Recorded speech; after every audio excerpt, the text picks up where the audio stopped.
There we go. Got it. You are good to go. Got it. Thank you. So today we are meeting with our Durham legislative delegation, and so good morning again, everybody. And as I said, we're meeting with our delegation, and hopefully they're bringing us some good news from our state capital. So I think all of our commissioners are here, except I didn't see Commissioner Burns. Maybe she'll click in a little bit. So I'm going to turn it over to our manager, Manager Sowell, if you would like to give greetings and introductions, and then I will go back to the agenda. Okay. Thank you so much, Chair Howerton, and great morning to everyone. I'm really excited to be here. And it's such a pleasure to meet all of our senators and representatives. I won't steal your thunder because I will allow you to introduce yourselves, but I just want you to know how delighted I am to be a part of Durham County and to now be able to work alongside of you all to help make our community even greater than it already is. So if you all don't mind introducing yourselves, since this is being live streamed, we would appreciate it. And so if we could start with our senators. So if we can start with Senator Murdoch.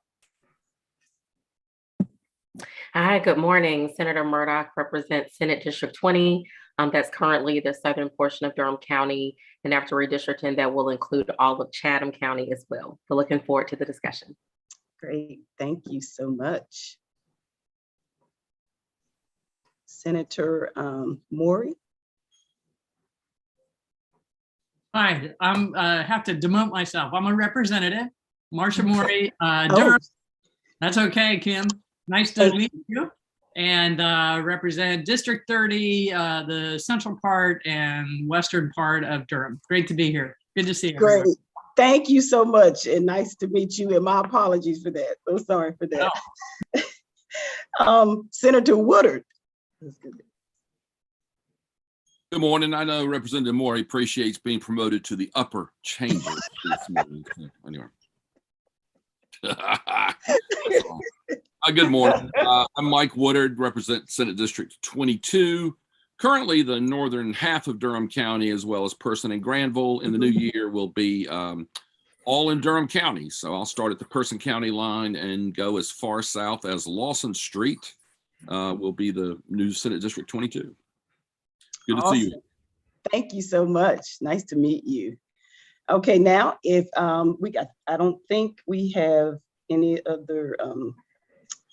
We now go to our representatives. So Representative Alston.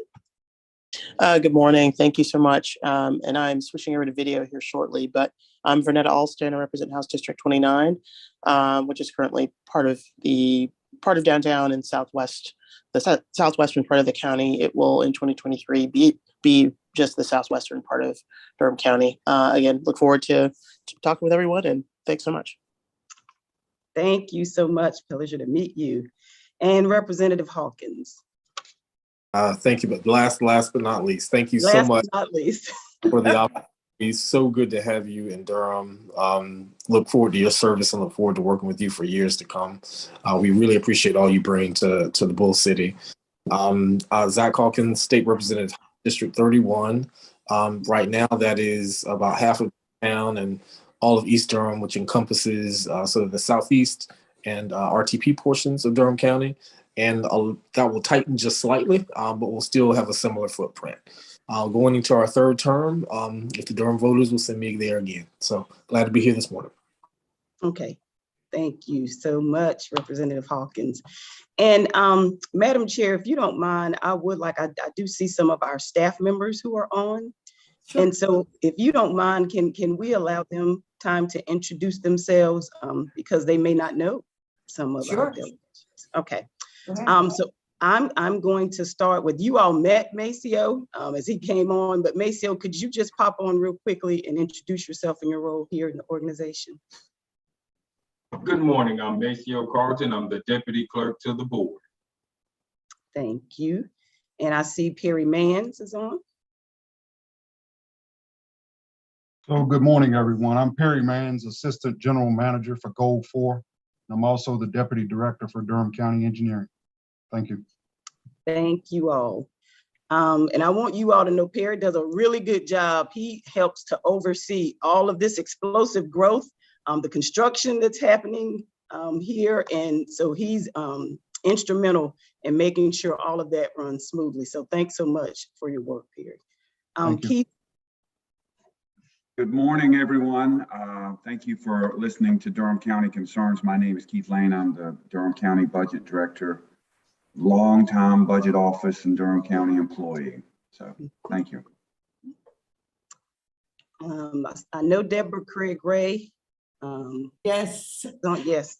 Yes. Good morning. I'm glad to see all of our senators and representatives. It's been a good long time since we've met together, and absolutely I miss visiting you in your offices and working with you and your legislative assistants. So good morning and welcome. Thank you, Deborah. And another member of our communications team, Dawn Dudley, is on. I see her. Dawn. Good morning, everyone. My name is Dawn Dudley. I'm the Senior Public Information Specialist for the Durham County Manager's Office. I'm here and I'm thankful to support Deborah Craig Ray. Thank you. Drew? Good morning. Good morning and welcome to our delegation. Drew Cummings, Chief of Staff for the county. It's good to be here and good to see you all.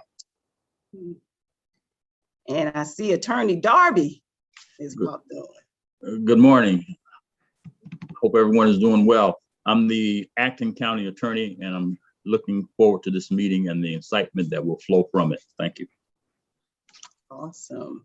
So Chair Howerton, I think that is it for staff. I'm trying to look through. If I've overlooked anyone, please cut your camera on so that we can introduce you. Okay, there we go. Good morning, everybody. It's Curtis Massey, and I'm one of the staff attorneys for Durham County. Yes, we just met yesterday, so good to see you again. You too. Yes. Okay, I think that's it for our staff, Chair Howerton, and if I will allow you, I'm sure people are familiar with our historic board members, but I will allow you the opportunity to introduce our board. Well, thank you, Madam Manager. You know, these are the folks that makes the sausage for us, you know, as county commissioners, who you see most of the time is the five of us, and we are an historic board. But, you know, I tell people in the community and I say to the staff, these are the folks that makes the sausage. We can go out in the community and say, we did, I did. No. These are the folks that, and along with the rest of our staff, that makes the sausage for us to be able to say, I did. And I really didn't do, I'm just carrying the conversation. So thank you, Manager, for acknowledging our staff. So all of the representatives know the commissioners, and they are all present. I don't see Commissioner Burns as of yet. I don't know if she's come on yet or not, but if the commissioners want to just say hello, we'll take a minute to do that, and then we'll go ahead with our agenda. So if Vice Chair Jacobs. Thank you. Just want to say great to be with everyone together. And I wish we were in person having breakfast. I know Deborah usually prepares a wonderful breakfast for all of us. So, so next time we'll get to enjoy that together. And thank you to all of you for just still staying connected throughout the pandemic. That has it's really never stopped with our delegation. So thank you. And I want to recognize Shaughnessy may not want to get called out, but I do see her on here, Shaughnessy, who is with our clerk's office. I see her taking herself off mute. So I wanted to recognize, we have a great team in the clerk's office that includes Shaughnessy as well. Yes, hello. I'm trying to get my camera to work, but for some reason, it's not working. But hello, everybody. Good morning, Shaughnessy. Commissioner Carter. Good morning, everybody. I'm Heidi. It's nice to see you all again. And I just want to tell you how much I appreciate your work and how much I admire all of you and how proud I am of our delegation. Thanks for all the good legislation you're bringing forward and you're fighting for. Really appreciate it. I'm glad to be here with you today. Commissioner Alam. Hey everyone, so good to see y'all. Is echoing what everyone's already said. Thank you so much, not only for prioritizing and taking our priorities to Raleigh, but also just putting up a really strong fight against unwavering attacks in Raleigh. So really appreciate y'all's work. Thank you. And if Commissioner Burns clicks on, we will acknowledge her as well. So we're going to move on to our agenda, review the priorities for 2021. And the list of priorities are listed here, starting with seeking legislation to update Sediment Pollution Control Act. And what I will do is I'm going to ask our General Manager, Deborah Craig Ray, if she will go through this with our representatives and allow them for comments and the commissioner's questions. Absolutely. And actually, I think we wanted to hear from our lawmakers a little bit about their assessment of this very long General Assembly session. It's always, I think, instructive to kind of understand the lay of the land, what they've been through over these many, many months. And then we will move into sort of the details about the legislation, if that's okay. Mm-hmm. Yes, of course. Sure. Could I, pardon me, could I, and forgive me if is this list, was it circulated? I might have missed it if so, or if there's some way we can kind of read or follow along with the priorities. We'll put it up. We did send it out yesterday, and we'll put it up on screen. Yeah, Bernetta, Okay, check your legislative email. I sent everybody a signal last night. Deborah did send it to Carol yesterday, and Carol did distribute it to all 6 of us. Terrific. Okay, I'll locate that. Check and, thank you all. It should be there as attached. Yeah. Sounds great. Thank you. Well, I'll jump in then, Deborah and Chair Howerton, thank you. And let me first say thank you to the commissioners and to your senior staff, particularly Deborah Ray and her team for scheduling the time to meet with us. Again, I'm also sorry that we're not together and enjoying breakfast, but I don't think Deborah wanted to cook this morning, so that's what I think it was. But we'll be back in January before the long session, and by then we'll be able to see you all in person. But thank you all for taking the time to do this and for setting up the meeting. Let me also just say, on behalf of the delegation, thank you for your leadership. Leading through these times, particularly at the local government level, has been incredibly challenging. And we have watched you all. We've watched your many Zoom meetings and caught you on Channel 8 or via the YouTube channel or wherever you've been, and watch you all lead our county successfully, safely through these challenging times. So thanks to the 5 of you on this historic board for the incredible leadership you've displayed these last couple of years. Thank you to the senior staff of the county. You all have gone through some staff changes even at the very top levels, and just thank you all for persisting, working with this board, and more importantly, working with our citizens. I think Chair Howerton said it best. You all are there managing everything every day. I always think elected boards, we're like aunts and uncles or grandparents. We show up and play with the kids, get them riled up, get them high on sugar, and then we go home.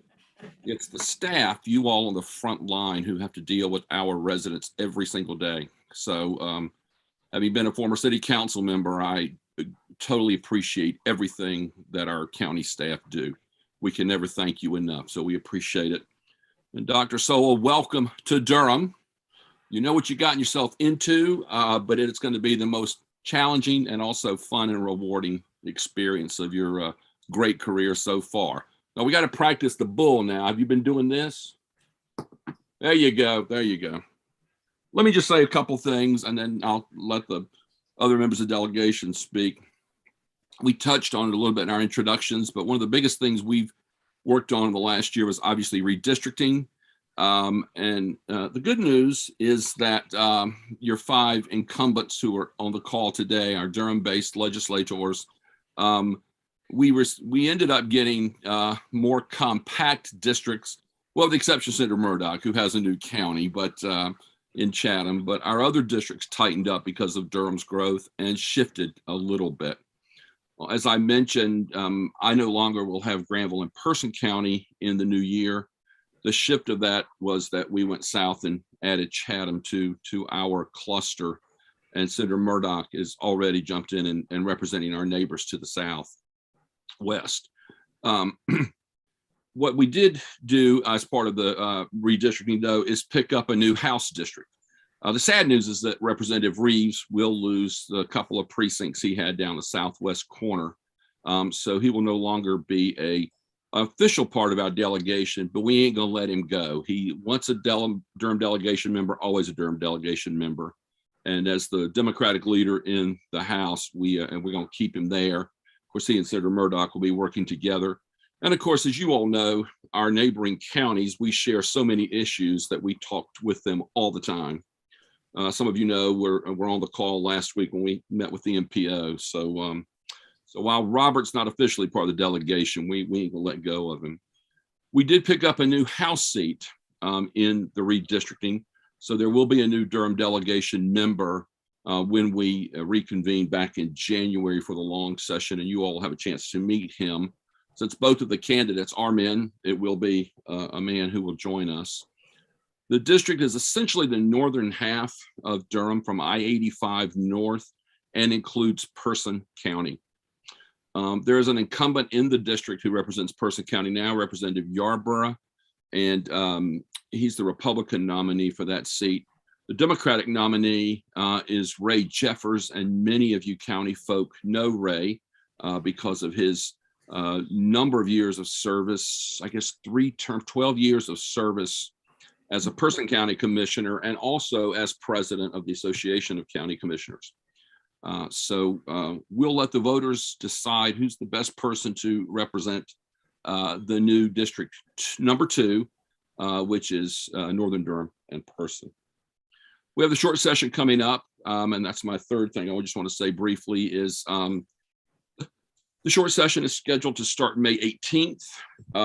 We think we will probably come into session, adjourn for a week or so, let people start getting offices set up and committee schedules and those kinds of things, and start meeting in earnest the week after Memorial Day or the week of Memorial Day.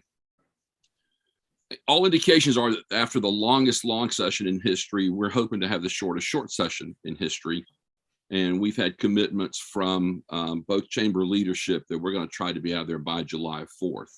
Now, as Deborah knows, we've heard that promise before, but every indication is that we are going to have a very quick short session, and again, as short as 6 or 7 weeks, hopefully.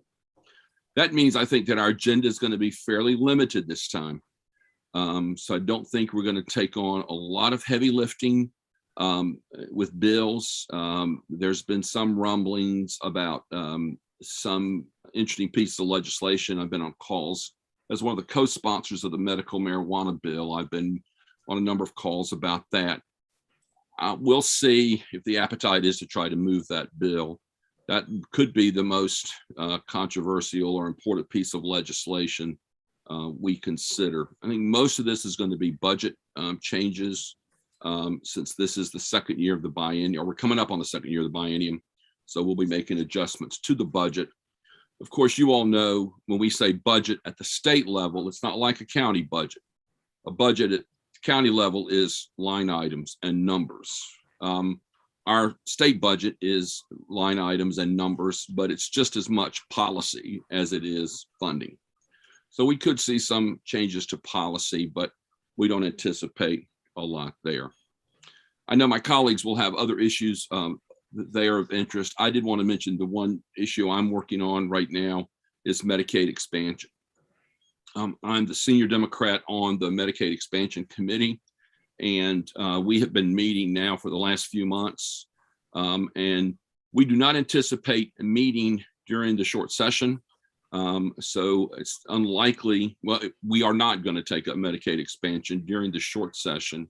And every indication is we're going to continue to meet through the summer and early fall, and hope to have a proposal ready sometime in September. We would like to try and get a state proposal for expanding Medicaid to CMS in time to begin January 1. I feel very good about where we are, but again, the devil's always going to be in the details, especially something as complicated as Medicaid expansion.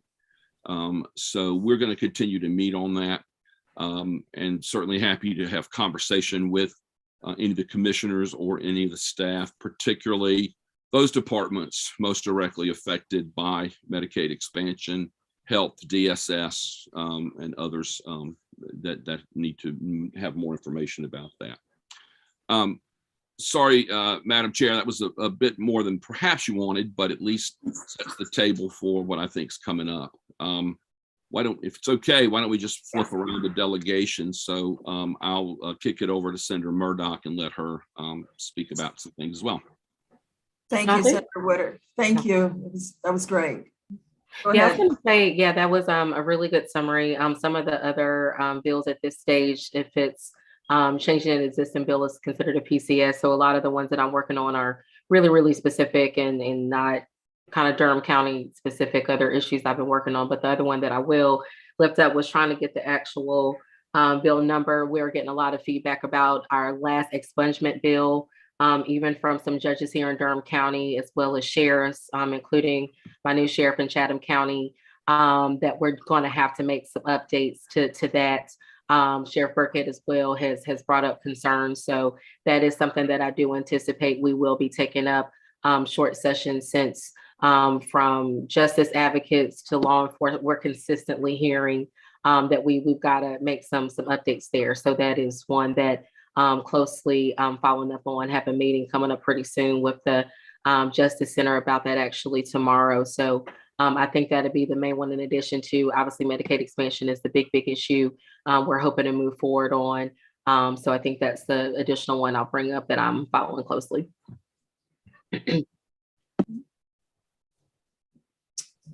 Why don't we go over the House? Marsha, yeah, Marsha, go ahead. Yeah, hi, thanks. To cover some things that haven't been addressed, I've always been interested on criminal justice and the governor's racial equity task force. The priorities that we're going to try and follow through for the short session from the task force recommendation that will affect the county. We're still working to get chokehold bans by law enforcement and the duty to render aid, which means requiring officers have first aid kits. That may be an unfunded mandate, but just be prepared for that. To look into the no-knock warrants to address that legislation. Really looking into diversion and re-entry. You know, Durham has a great re-entry program, but how do we strengthen that? Because we have, so many people coming out of prison back to Durham. We need to help them make a successful re-entry. Looking to eliminate some of the court burden of the fines and the fees, license to work, and restoration of driver's licenses. One thing that I don't know if it's going to come up, and we will talk about funding of the Durham Youth Home. The state needs to put some more money in that, not have it 100% burden on the county. And nationally, 988 number is coming this summer. I don't think the General Assembly is doing much to be aware of it. I was on a national call, but I don't know if y'all have any time or interest in talking about the requirements of what happens. This is the new mental health suicide prevention number. Instead of dialing 911, it's a national 988, but very few counties and states are prepared for it, but it's going to roll out. So it may need to be on our radar somewhere. Anyway, great to see you. Call me anytime. Thanks. Thank you. Thank you. Representative Hawkins, are you, have we lost him? Oh, no, let me know if you can hear me. Yes, sir. Go ahead. Yeah, very thankful to be here, and I want to thank Senator Woodard for, and Deborah Craig-Ray for pulling us together, making these sorts of meetings happen, because we do want to stay in contact with all the entities that are impacted by the work of our friends in Raleigh. A few of the things that, as colleagues have talked about, all of us are on education, or on transportation.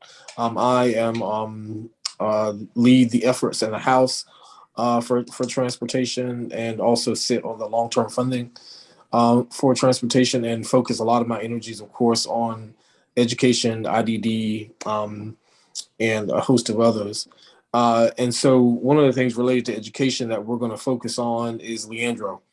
And of course, that is important. We met with a school board and sort of school system leaders recently, and not only do they understand the implications of that, but brought up a lot of what the work that needs to be done related to construction and facilities and upgrades. And so though there was money that came through in this last budget as an appropriations member, ed approps member, we saw that, but it just wasn't enough. And so we need to make sure that as we get these revenue projections for what the money that the state has taken in, that we need to distribute those pretty fairly, because every student deserves to be in a school that that is upfitted and is one that sort of fits their needs, so they can be in a safe learning environment. We'll continue the work related to teacher diversity. I had the opportunity to sort of be the legislative lead for the governor's task force for teacher diversity. And so we still meet, as most of those types of task force do, to talk about things that we can implement. As you can imagine, making sure that teachers are getting paid for their degrees. That's important so that we can retain and recruit. We want to also make sure that we're making easier the lateral entry process, that we are doing small things like allowing for data in sort of school boards and dashboards to be created per county, so that school districts can understand sort of what their flow actually is, flow in and flow out of diversity and teachers of color. And so we're going to continue to work on those things. We also work on social workers, and of course, more nurses and psychologists, that social and emotional piece that supports students not only through learning loss, but what they've done in the pandemic. We know that this global health crisis, especially amongst young people, and so we need to continue to do that work. And then lastly, before I stop, is that we're of course are going to continue to fight on what we see are the national waves of CRT legislation, LGBTQ legislation that is targeting kids in our schools. And so we're going to keep our eyes open for those types of things, and make sure that we're fighting back as much as we can. And then we will also continue to work on the IDD community. That's one thing that was a success, many successes from last session, but in continuing to strengthen and be inclusive of those with developmental disabilities in our schools. So I'll stop there and pass it on to Representative Austin. Thank you. Good morning again, everyone. A couple things. I have been appointed to a working group that's going to deal with criminal code recodification, kind of revisiting and hopefully bringing some efficiency to our criminal code. So making some steps to hopefully undertake that work, and hopefully in the near future with the other members of that working group. I also, and I need to circle around to Representative Morey, want to do some of this cycle around in the short session around fines and fees as well, kind of in the criminal justice side of things. But I hope that I've been a huge champion for local governments and the work and your needs in terms of infrastructure, in particular around housing and transportation. Those have been, huge focuses of mine. So I'm extremely eager to hear about your priorities. I know the kind of teacher housing bill is something that we are all collectively eager to continue to push. And so I want to talk about that, but I'm going to stop there so that we can hear about what you all want us to work on this year. Thank you. So thank all of you for your updates. Deborah, is it anything else you want to add to that before we start questions? I'm just going to go ahead and go through our goals, and we can have our conversations as we go through that. And Maceo is actually going to put those up on the screen as we go through, and our different department heads that are present can actually weigh in if there are questions, if that's fine.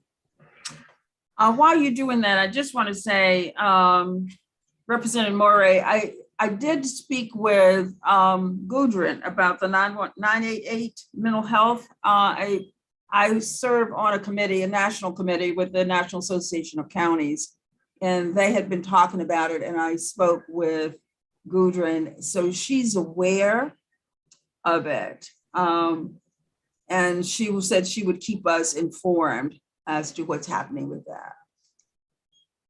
Okay. Great. Next slide, Maceo. So the first bill is the board's priority item. I think Chair mentioned it earlier, the Sediment Pollution Control Act bill. And Senator Woodard actually filed a bill. He filed Senate Bill 285. And as I last checked, it was left in Senate rules currently. And I think we wanted to ask Senator Woodard if any thought if whether that might move forward during this session or if we should try to push it for the next long session. Since it did not move out of rules and make our crossover requirement, that particular bill is not eligible for consideration. We could certainly refile, and again, I think we got hung up with it. It was going to have to be a state bill. It could not be a local bill. So that's where I think we'll have to see. And I think there were still a few questions out there. I have not looked at it, Deborah, so let me revisit that with our research staff in Raleigh and talk with chairs of the Ag Environment Committee to see if that's something they're willing to take up in the short session. My guess is it's probably another long session, but yeah, we'll take that on and we'll get you an answer back. Excellent. That sounds great. And of course, we're willing to work and answer any questions that you have. We've got Perry Manns on the line, and so he will share that back with his team. The next item is to seek funds for additional juvenile beds as needed to implement the new legislation. And so that was like really a two-part question. I did check with our director of our youth home, and of course, we did receive those funds, but of course, which has already come up in our conversation, is we still need funding for our new youth home. And of course, that construction has begun. So any thoughts there? Yeah, Deborah, why don't we can get together and have a good conversation with Billy Lassiter. I think the state needs to put in more. And I think I had some conversation about local control versus state requirements and, that kind of play. But sure, I'm interested in it, and we'll do all I can to help secure whatever we can from the state for the new youth home. Absolutely. We will get back in touch and we will get that pulled together and see if we can push that through, because I know this is something we've tried to work on for the last several years, and it's just been very challenging. Thank you. The next item that was on the board's priority was tax relief for certain Durham County property owners. And so the bill actually was not introduced, but administratively, we were able to sort of find a different path. And so you may have heard that the board did approve the long-term homeowner grant program for residents at or below 30% of the median area income. We have had takers in this first year of implementation. It's been successful. We've got to do a bit more marketing going forward, but I think it met the goal of trying to provide some relief for folks who had been in their housing for a long time. And I don't know if one of the commissioners might want to weigh in on that. Deborah, could I jump in for 2 seconds? It's Commissioner Burns. Sure. We did move it to 80%. So I didn't want people to think that we still had it stuck at 30. Okay. We said that kind of arbitrary line because we wanted to make sure that folks, the poorest of the poor had not just equal access, but equitable access. Because a lot of times, you know, we open up a program on Monday, who can get there first, right? County employees. So we set that 30% mark. And then after a couple of weeks of looking at the data, we moved it to 60%. And then after that, we got it to 80. And that's usually how a lot of the state programs work. You kind of sort of move this line. The 80% did work. The other thing I would throw in there, we got some surveys back about that program.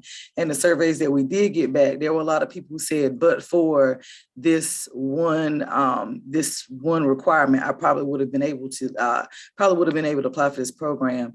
So I remember Janine and Ben Rose from our departments came back and said, well, maybe if we hadn't set it at 10 years and set it at 7.5 years, it would have opened it up for, out of the 19,000 people who could have applied for it, it would have, we might have been in a position to offer it to more people. Or if we'd have done 8 years, you know, we'd have been able to throw in another 6,000 folks. So I do want you all to know this is a program that works. We did model it after Charlotte. Ours has been more successful than Charlotte. They didn't want to give their information out. I wish Ben or somebody was on here. I think we gave out anywhere from 120 to 170,000, something like that.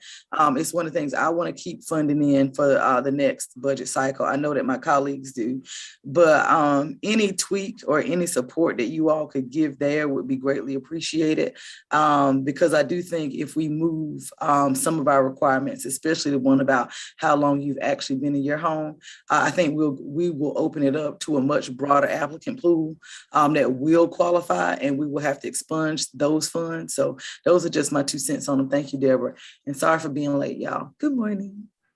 Yeah, quickly, I just wanted to say I applaud the commissioners for moving forward with this program. Would love to hear more. It's one that I'm really, really excited about. So whatever we can do to support at the legislative level, definitely let me know. My new county, Chatham County, been bragging on this program to them.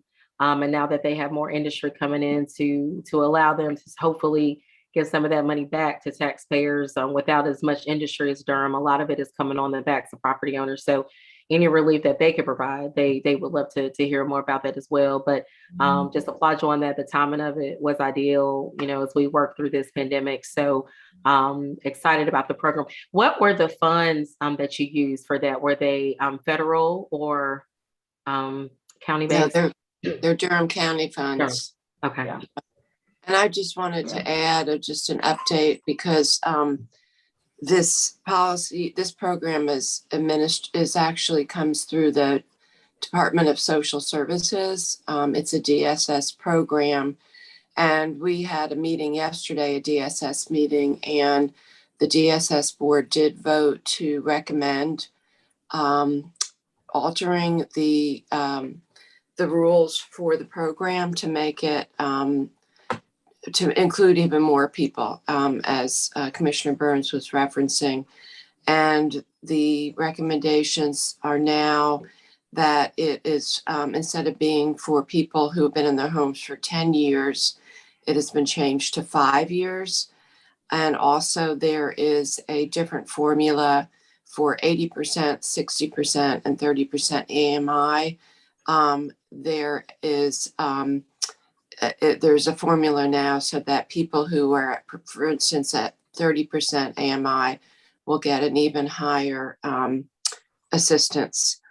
So it's a graduated assistance, and That is going to be going on to the county attorney's office and the county tax office to review, and then we'll be coming to our board. But the goal is to make it more inclusive and be able to benefit more Durham homeowners. And just wanted to add that Wake County is now following our lead, and they're looking at adopting a program like this as well. But I think what we had really wanted to also get help with is just some of the state programs are quite limited, the statewide tax assistance programs. And I know this has been a discussion about whether those could also be looked at and expanded to be more inclusive. So Senator Murdoch, just a little another comment. When we first looked at this, trying to get it through our tax office did not work. So we were able to get it through DSS. So if you're looking at through the tax offices, we could not do that. So going through DSS just made it more feasible for us to be able to do it. And I think the important point is, of course, we had to start somewhere, and we continue to make process improvements because we want to reach as many of our residents as we possibly can.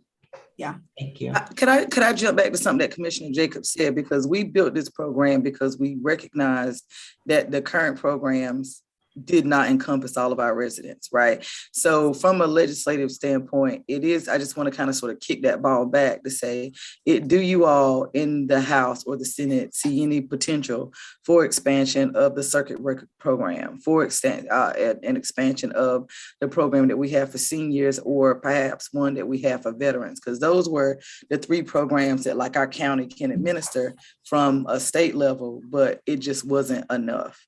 And if you all see any opportunities for those to be expanded, we would be greatly appreciated here in Durham. Wendy, is there another one that I'm missing? I know I said circuit breaker, I know I said veteran, I know I said senior, but I feel like I'm missing one. So commissioners, Brenda, Netta, anybody? All right. No, I don't think of anything else right now. If we come up with another one, we can have Deborah forward it to the senators and representatives too, to support us around that. I can't think of anything else right now. Can you, Deborah? No, not offhand. And of course, we don't have Dwayne on the call, but we'll get the information. Yeah, we can get it to you later. Yeah, and I'm sure my colleagues can chime in. And yes, Senator Woodard getting off mute there, but as you know, at with the Statewide County Commissioner Association, Amber Harris has been phenomenal to work with. So I think this is one of those topics where we would need to work with the statewide association. And obviously, Chair Howerton, you've been president at the state level. You work on the national level. And happy to say you are one of the most powerful organizations in the building, because every legislator has a county commissioner that they work with. So I think this is one where we can just work collectively to see how many counties want it. If you get 5 to 10 counties that all say we want this change, we can work with that. Thank you for mentioning that. As a matter of fact, I'll be talking to Amber this afternoon, and they are hiring, the association is hiring new lobbyists. So you'll get to have even more people at the General Assembly representing counties. So look forward to seeing them and engaging with them. Yeah. Natalie beat me to the punch and just mentioned, I think, what the path forward is. But to Commissioner Burns's question, I mean, clearly that will not be a short session thing. So it would be something we would tackle in the 23 long session. And my thoughts, and again, Natalie sort of laid the groundwork for that, I think, is to begin having the conversation. We know other counties have done this successfully, not as good as us, but have done it to some extent. So whether that's MEC or Chatham or other counties that are using it, if you all can sort of rally the troops on the county side, I think that would be very, very helpful. Yeah. I think you certainly have this delegation's support to do that. And thank you all for taking the administrative lead. We have the evidence now that it's successful. I think it was always the question we always heard during the first rumblings about this program. Well, how would it work? Could it actually make a difference? And we now have the quantitative data that tells us it does.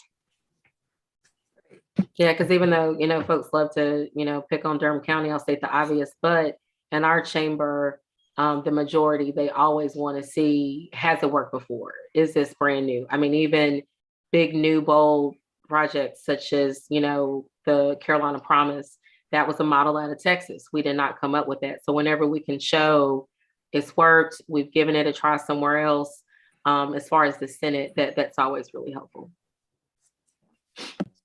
Thank you. Next slide, Maceo, please. Okay. The next item was support for local farmers markets. And I don't think there was necessarily a bill introduced, as I recall, but I do believe I saw some funding that came through from some of the federal COVID funds that the state received. Does that resonate with anybody? Yeah, there was some, and as Deborah, we always have a Farm Act. We've had for 8 or 9 years now, and I've always been a sponsor a couple of times, co-sponsor every time. So yeah, I've got this flagged to see where those funds, how they're designated, and how we can disperse them. But I mean, clearly our, I guess, 3 farmers markets are all thriving and doing well, but could always do a lot more to promote our local agriculture. So yeah, we definitely will flag that and find a way to, we'll get back with you on how that information, how the funding is dispersed and how it's going to work. Correct, because as I recall in the board's conversation, obviously it came up during the area around food insecurity as we were going through the pandemic. And so that's how it landed as one of their priorities.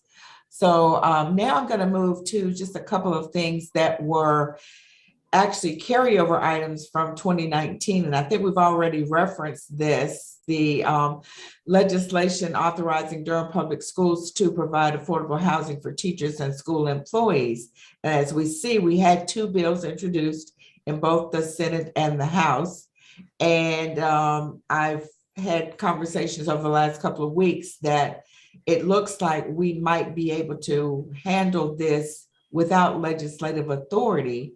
There's been conversations with the Board of Education, as Senator Woodard knows and Chair Howerton and others know. And so this is maybe where we want to talk about that a little bit, how we can get the 2 legal teams together and maybe work this out.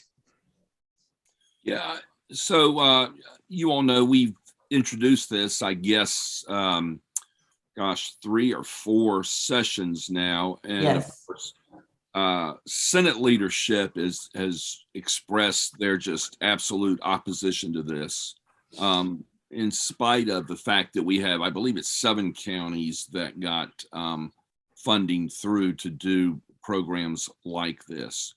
But I think, as I've shared with some of you all, and Deborah and I exchanged just in the last couple of days, there is a feeling among our legal staff at the General Assembly that counties have this authority now.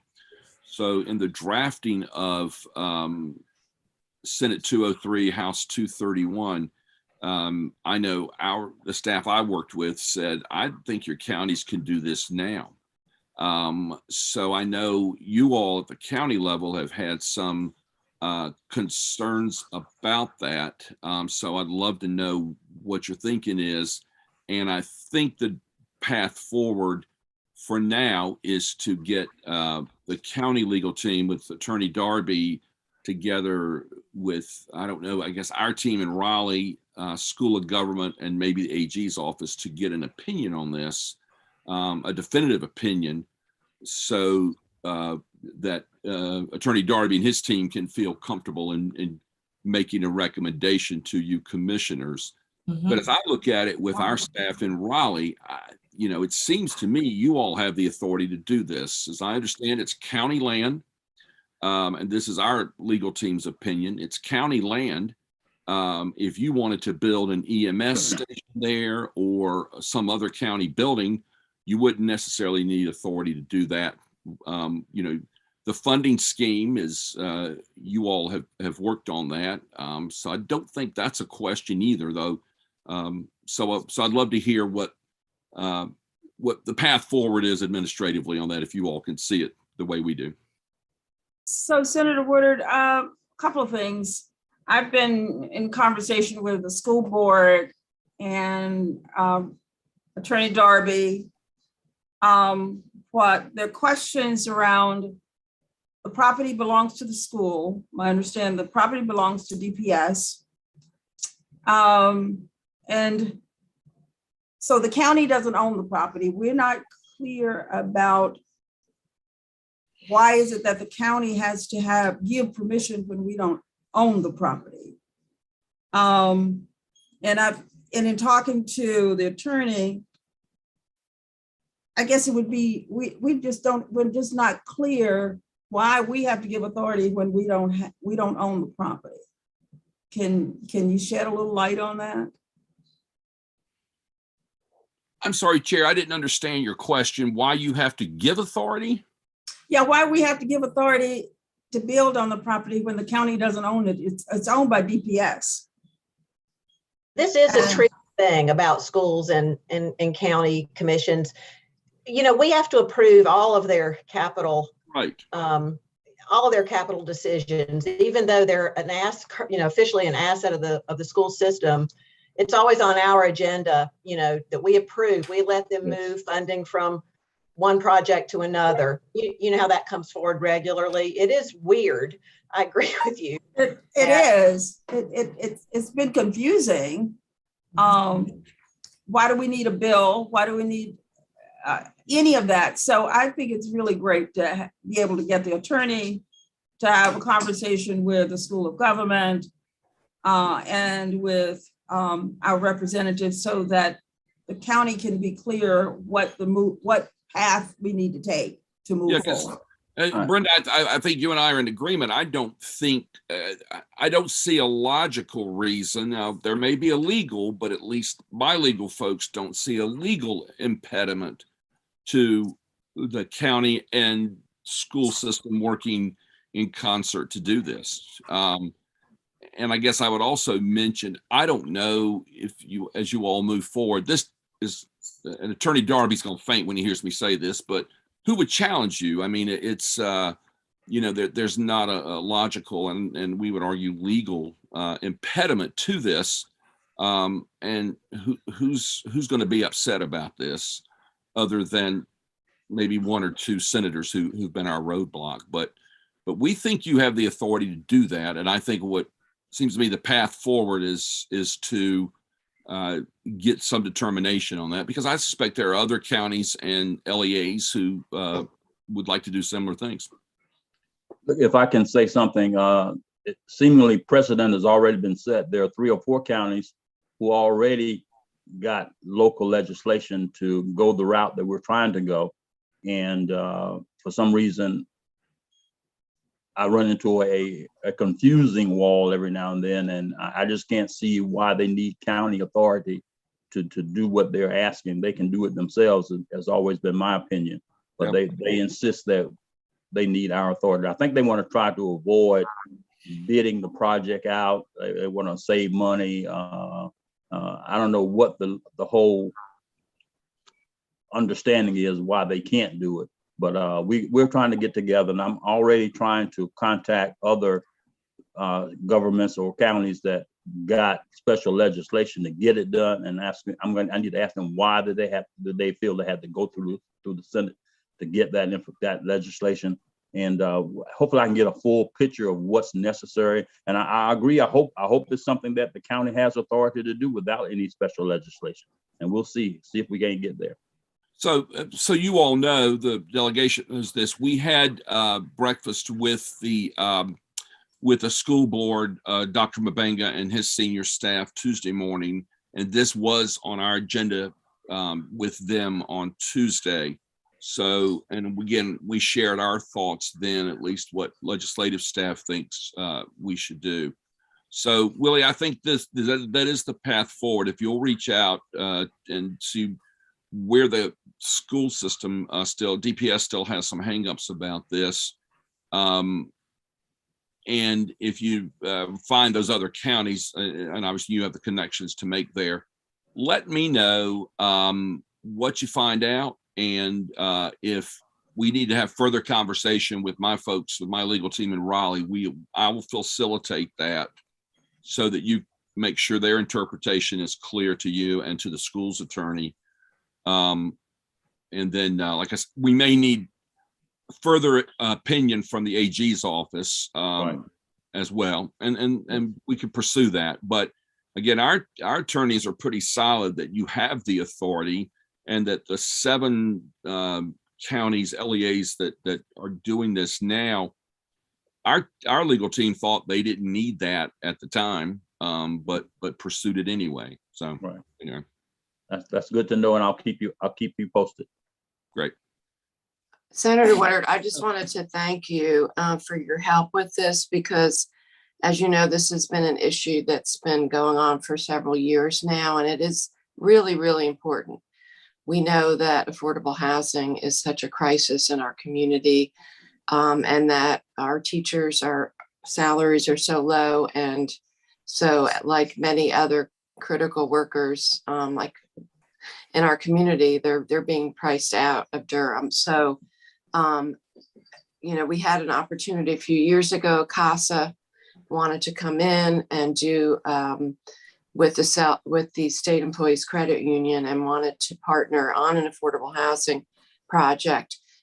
So any assistance you can help with bringing everyone together and getting your legal team and the AG's office to help clarify this and move it forward will be great. Because I just want to clarify, I believe that in the other situations, it was the counties that did help with this process. It wasn't the schools that led it, it was actually the counties. So I guess we really need to get clarity on how to move forward, and I appreciate if you can help with this. Thank you. Yeah, some of the previous programs in these other counties used county funding, and I think at least what your initial plan was, there was a public-private partnership that was going on, as you mentioned, self-help, and I think CASA on this too. So, you know, again, our legal staff's opinion, it's your land. The funding scheme is good, is a solid funding scheme, so there shouldn't be any reason or any impediment to stop that. So, and thank you for saying that, but I do need to say all 5 delegation members have worked on this. We've all had a role, introduced various bills, talked in various committees. So this has been a full-on team effort from this delegation. And of course, we do it for our teachers and for affordable housing in general. But this is also in honor and memory of our great friend and colleague of both of these groups, Mary Ann Black, who was the first champion of this. Yeah. Commissioner Burns? Yes, this will be quick. This will be very quick. One, I did want to thank everybody, because I know who put some of those bills forward. Thank all 5. And I do know that you all met with the school board. So, you know, this project is just going to be one where somebody has to take the ball and run with it, right? Because it's you know, a bunch of y'all, it's 5 of us, it's 110 of them at the school board. Can you hear me? Mm-hmm. Yes. Some of y'all making faces like you can't. I guess that's how y'all faces look. But all right. So there's 110 of them over at the school board, because they can't make a decision by themselves. They got to have 110 people to come down there. But it seems to me that nobody has taken the ball and run with this. And I'm not saying that's not me pointing fingers. Wendy, I remember how you and Mike Lee and Zach worked on this thing and got those 3 folks to come to the table in the beginning. So that's literally what it takes. But what I have a problem with is the lie that this thing has, you know, people been dropping the ball. We don't have no proof of that. So I know y'all met with them on Tuesday, and I hate to put y'all on the spot, but I'm gonna, in the delegation, I am not asking no county commissioner, I ain't asking staff. On the delegation, outside of Tuesday, when was the last time on the school board somebody talked to y'all about this project?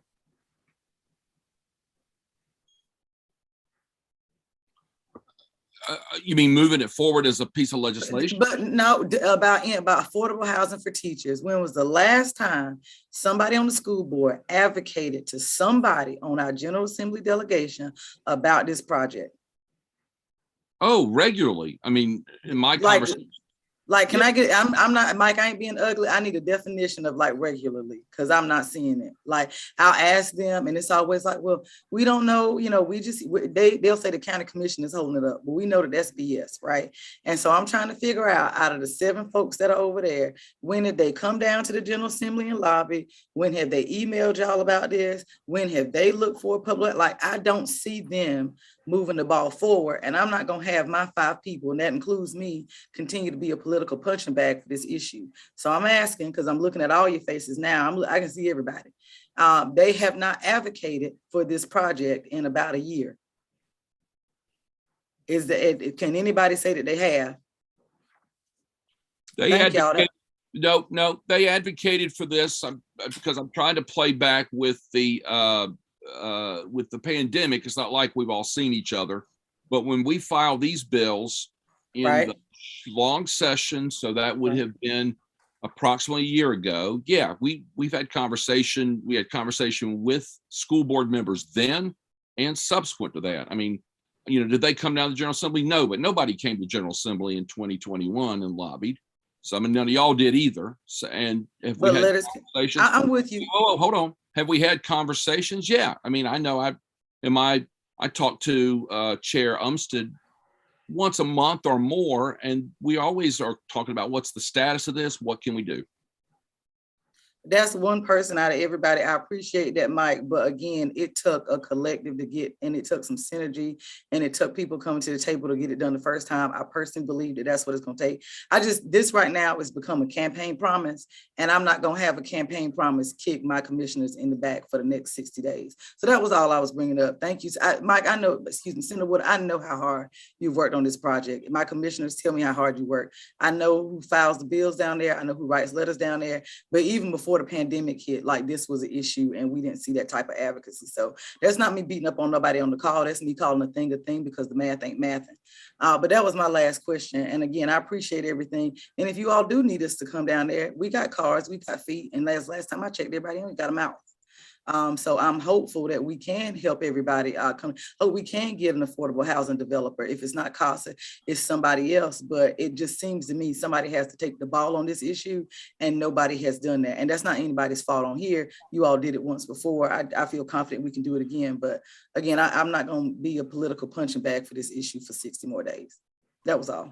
Well, Commissioner Burns, let me just maybe we could wrap this up, because I think we have a path forward on this. Moving forward, you know, the roadblock has not been anybody on the county commissioners or the school board or the delegation. We have all worked for this. We have all written bills. All 5 of us have written or filed bills. Some of our predecessors, whether that was McKissick, Michaud, gosh, I think we go back to Lubke on this conversation. We've all worked on this bill. Our impediment has been the President Pro Tem's office. And I have sat in his office and talked about this bill. And I know we're publicly broadcast here, but that's okay. I don't mind calling it out. But I mean, this bill got through the House when Representative Black was still serving. And I sat in the Pro Tem's office and said, why won't you move this bill? And we had a conversation about his objections to the bill. That has been the one roadblock from legislative action on this legislation for, somebody help me, 5 years now, I think, that we've been working on this. So Durham's advocacy has been strong from all 3 elected bodies, delegation, commissioners, and school board. And the school board has turned over in that time too. You all have turned over in that time. The delegation has turned over everybody but me in that time. But so we've advocated. There has been one roadblock. It's been one person in one office. And that's going to be our roadblock again, which is why I think moving forward, school board, commissioners, delegation, working with our staffs need to find what the administrative path forward is, because that one person who's objected to this is still there and ain't going nowhere. So we've got to find a way forward to solve this as a Durham issue. So yeah, a lot of hands have worked on this, and we're going to find a way around this obstacle. Agreed. Thank you, sir. Thank you, Senator. Thank you, Senator Woodard. So we've Attorney Darby is going to follow up on this with the School of Government, and the DPS's attorneys have changed over since this conversation started. So as Senator Woodard said, there has been a lot of change, and everybody's been catching up to figure out what has transpired and where to go with it. So we're going to leave it with Darby, Attorney Darby, to follow up with DPS and the School of Government to see what we need to do to go forward. So if we can leave it there, we can move on to the next item. Does that work for you, Doc? I'm gonna call you Dr. Darby, Attorney Darby. That work works. for you? That Okay, works, yes. Great, thanks. All right, turn it back to you, Deborah. Sure, thank you, thank you.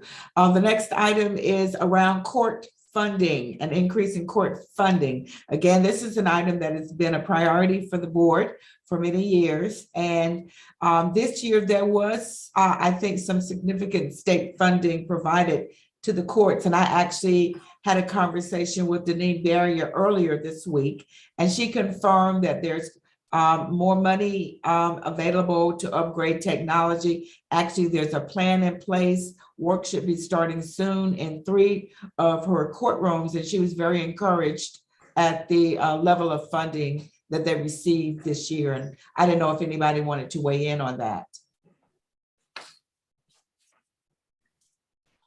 Yeah, Deborah, there is a lot of IT money that's coming out for all the courts, all the counties throughout the state. So it's not going to be asking for Durham specifically, but it is coming. That's one of the Chief Justice's IT priorities. In terms of getting more assistant DAs, they have a formula that they use for cases filed, disposition of cases, that they use this work formula for number of judges, number of DAs, number of public defenders. No matter what we advocate for and say we need, they go to this funding formula, the work, which I think is a flawed formula. And I've been trying to work with the old, when Justice Beasley was there, and they were amenable to look at that.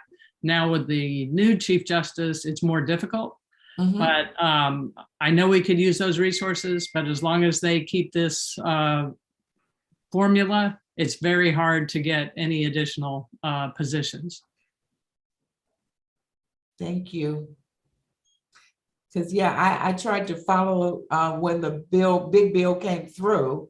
I was trying to, really follow along to see what the 14th district got. And yeah. Well, and I will say it is very political at times, because in the initial budget, they removed a district court judge from Durham. And, we worked hard to make sure we kept the number of judges we currently have, but it can get kind of nasty and political, but at least we're staying where we are, and we do need more, but hopefully the formulas will help us as our caseloads rise. Well, we appreciate your defense, of course. Any other item on that item? Okay. All right.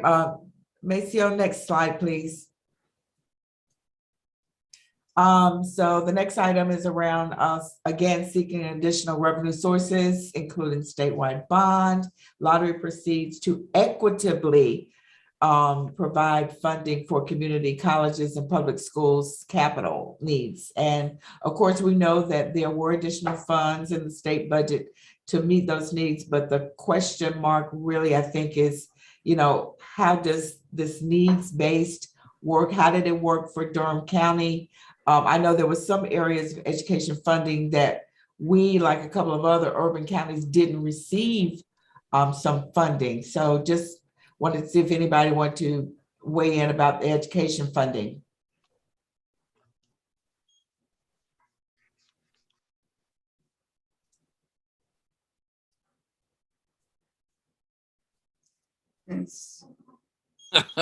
I'm waiting for Representative Hawkins to weigh in. It's like, okay, where are you? Well, I guess fools rush in where angels fear to tread. We know this is a big one. Well, you know, that's what I always flip on Hawkins, but he had to move on. That's what I was waiting for. Yeah, well, you know, I mean, I'm not sure what specifically y'all want to hear. We can talk about education funding a whole lot. And I would love to hear from the delegation members. These three women ain't bashful, so but they just, I see they got their heads down. They either reading their text or they're just trying to hide from me, but they better get on in here now. So, I mean, because I'm sticking it out there today, guys, but you know, this is always hard. And just let me say around capital, you all know what the majority has always wanted to use SCIF funding. And so that's just one piece of this. SCIF funding is not going to fix the billions of dollars of capital needs we have just in our schools. And I haven't even seen the list for Durham County, but I'm sure it runs to the tens of millions of dollars. You all, I'm sure, have seen that with them as well. So statewide bond, you know, Governor Cooper and the legislative Democrats have pushed for a bond. I think we need something in the range of probably $3 billion. I think Governor Cooper settled on 2 and some change. And, you know, for 2 budget cycles now, we've made no progress on getting a statewide bond for all of our capital needs. So this is just one of those we got to just keep kicking and kicking and kicking until we can break through. We need, again, I know it's been a priority for the Commissioners Association, for the School Board Association, for our Superintendents Association. I mean, everybody's been pushing on this, and we just can't seem to move the ball on why we need funding. You know, we may miss the window too. That's my fear. I got to be perfectly honest with you. These last 5-6 years, we've had historically low interest rates. That was the time to move. You know, as the Fed starts to talk about moving prime rates up, you know, quarter point here, quarter point there over the next even few months, we may have missed that window. And that will be one of the tragedies of this era, is that we didn't do that. So I keep pushing. You know, I don't, again, not a short-term thing. I think this is a conversation for the 23-24 budget that we'll start crafting, or 23 to 25 budget that we'll start working on in January. But this is a time to get organized. I think, and this is one for you commissioners, talking with your peers in the association, they have got to have capital needs in some of these Republican-leaning counties. And just relying on SCIF funding ain't going to get it done. I know poor Dr. McLean up in Granville County has a roof on one of her older elementary schools. It's going to be over $2 million just to fix a flat roof that was built in the mid-70s when we built flat roofs on buildings. You know, and that's just, and in a smaller district, that's a huge commitment of capital funds just to fix a leaky roof. And you all know what the needs are out there throughout DPS. So I'm sorry, I'm not giving you an answer on this, Deborah, but we have got to change the plan. And I hope we can in 23, before interest rates start ticking back up and get us out of a really good historic spot. That's an important point, yes. Yeah. Well, you know, that window is going to close. And if we miss that opportunity, well, we know where the blame will go, but you know, we can't miss that opportunity.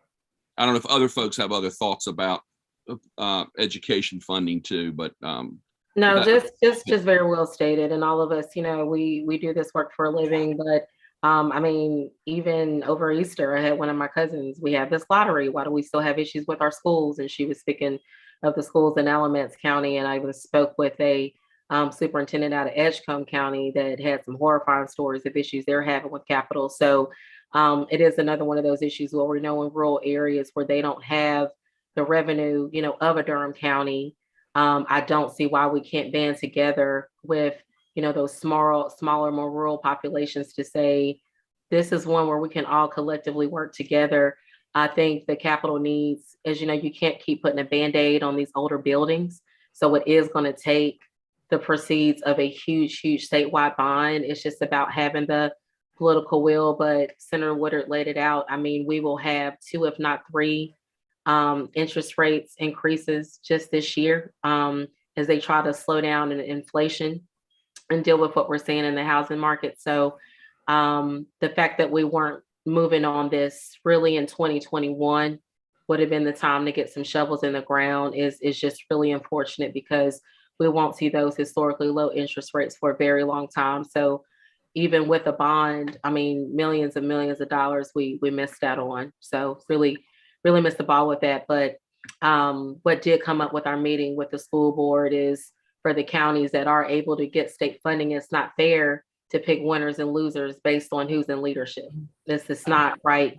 We need that equity across all 100 counties because it's what our children deserve. They shouldn't be cold and have leaky roofs as they're trying to get their education. So we'll keep beating the drum on that. Thank you. Thank you. Deborah, how long has this been on the association priority list? It's a long time, at least a decade, correct? Yeah, correct. Yeah. And again, we can't put the rural counties against the urban counties. We got to work together to get this done. Yeah. Mm-hmm. Let me also, before we leave this topic, and again, I don't want to cut Marcia Burnett off if they had anything to add, but one of the things we did talk about with the school board Tuesday, and I guess we could spend a minute or two talking about it with you all, is the potential bond referendum that you all are considering for this fall.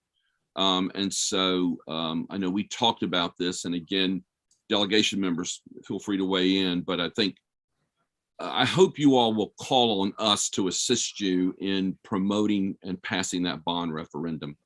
Our elections will not be quite as challenging as some other folks may have this fall. So I'm offering to spend my time helping with you all, and I'm sure our delegation members will as well, as we go out we should go out together as a team, again, using all the local officials, whether we serve at the state or local level, but let's go out and really push this bond. And I know you all are working on the details of that, but let us help you get out there and sell that message so we can stress to Durham voters the importance of providing safe, modern learning environment for our kids. I mean, some of y'all know I go to C.C. Spalding 2 mornings a week, and I see firsthand where some of those capital needs are, at least at my school and in my 3rd grade classroom. So let us help you. Indeed. That's great. I just want to jump in, Senator Woodard and the delegation. Thank you for offering that. We're looking at doing the biggest bond in Durham County's history, over $500 million. And to the point that Senator Murdoch made, that the burden falls on local taxpayers, and it is putting a real burden on our residents because we have such a backlog of repairs, renovations, maintenance, new schools to meet up with our growing population. And we also are going to be doing a historic bond for Durham Tech, over $100 million for Durham Tech. And again, that's because they're not getting adequate support from the state. And we have to have the facilities to train the workforce for the future of our state. So it's really an economic issue. It's all about talent development, if you just want to look at it simply in that terms. And so, we're stepping up, but it does put a huge burden. at the local level. But thank you for your offer of help, because I know we will definitely need it. Yeah, and thank you so much for that, Commissioner Jacobs. I think that you all have a tour coming up, but would be remiss. JB Buxton with President Buxton at Durham Tech did have us to do a tour of the facility. And your point about economic development, and again, we will continue to apply that pressure at the state level.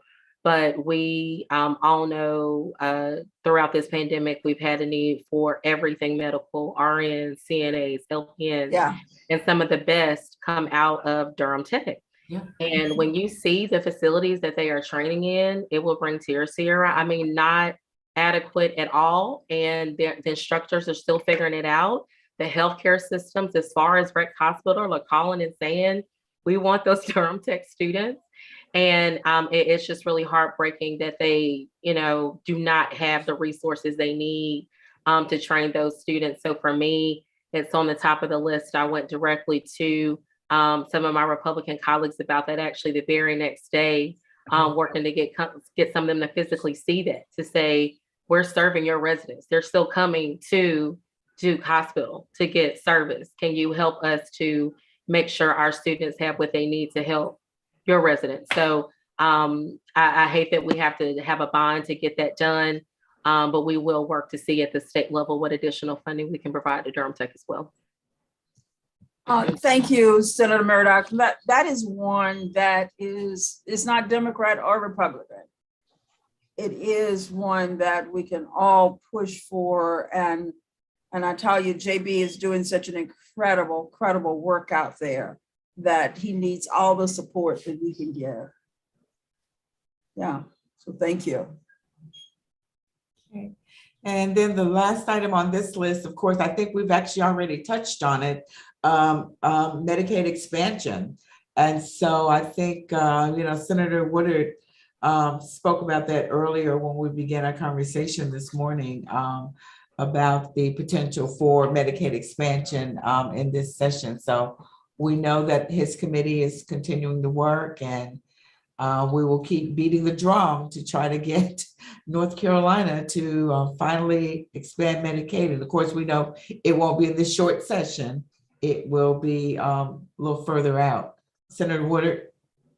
Well, now I just want to say, I think I shared that, but again, this is a team effort. I mean, we know health is at the intersectionality of so many of our issues, and all 5 of your delegation members have the top priority in all of the different realms that we work in, whether it's justice or education or environment. Health is a critical part of all of those. So, all 5 of us have weighed in on this in various committees and meetings and the various places where various issues we work on. So this is, again, our delegation is an incredible team, and this is our team effort and top priority for us too.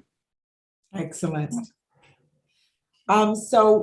We just have 2 items from our county attorney's office as potential legislation that we may need help with in this short session. I know you tried to limit the numbers of new pieces that you consider, and you try to look for things that are non-controversial. And so I will call on Attorney Darby to take us through these 2 items. Next slide, Maceo, sorry. Thank you again, Deborah. Curtis Massey, our senior assistant county attorney, has been working on these couple of issues, and I'm going to ask him to come forward and explain to you what our ask is. Curtis, are you here with us? Yes, sir. Okay, great. Both of these are related to emergency management, which is a department I support and born of our experience during the pandemic. And hopefully they'll be non-controversial and acceptable to many members of the legislature. The first one has to do with meeting remotely, such as we're doing today.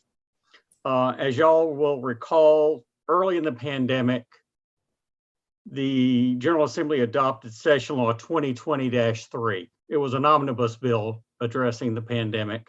One portion of that created a new statute, 166A 19.24. And that allows for remote meetings when the governor or the General Assembly has declared a state of emergency. What we'd like to have and believe is necessary is that remote meetings could also occur during a locally declared emergency. And that's really the essence of it. Can see several situations that would support this. You all will, I'm sure, recall the gas leak and explosion in April of 2019 over in Brightleaf. If that had been a few blocks over closer to the government center, we could have been finding ourselves in a situation where it wouldn't rise to the level of need for the governor to declare a state of emergency, but we would have had one and a need to meet locally. Similarly, if we were to have an accident on the railroad tracks running through downtown, we could have a similar need, or we could have a local illness outbreak post-COVID or even of COVID after the governor has rescinded EO 116. And so it would just give us the flexibility, all local governments, the flexibility to meet remotely when a local emergency will not permit in-person meetings. And that would be simply to, sorry, was there a question? No, go right ahead. Okay, and that would just simply be about expanding 1966A 19.24 to include locally declared emergencies. Yeah, I was just going to I guess ask and comment. I think, you know, I agree with you. I think these could be obviously very, very practical and reasonable solutions, and facilitate, you know, the work that you all do at the local level a lot. Excuse me, in a lot of situations. However, I feel concerned that I think folks here could turn it into a controversial issue, just given the kind of tug of war we've had over the last couple of years with emergency authority. I'm just interested in my colleagues' thoughts, but my instinct is, well, first, you know, practically speaking, I don't know, these might be things that we'd have to approach in 2023, and also, just given the dynamics just around the pandemic, the political dynamics, I'd be concerned about pursuing this, even though it should be a non-controversial issue. So I just wanted to state those, but I'm interested in my colleagues' thoughts.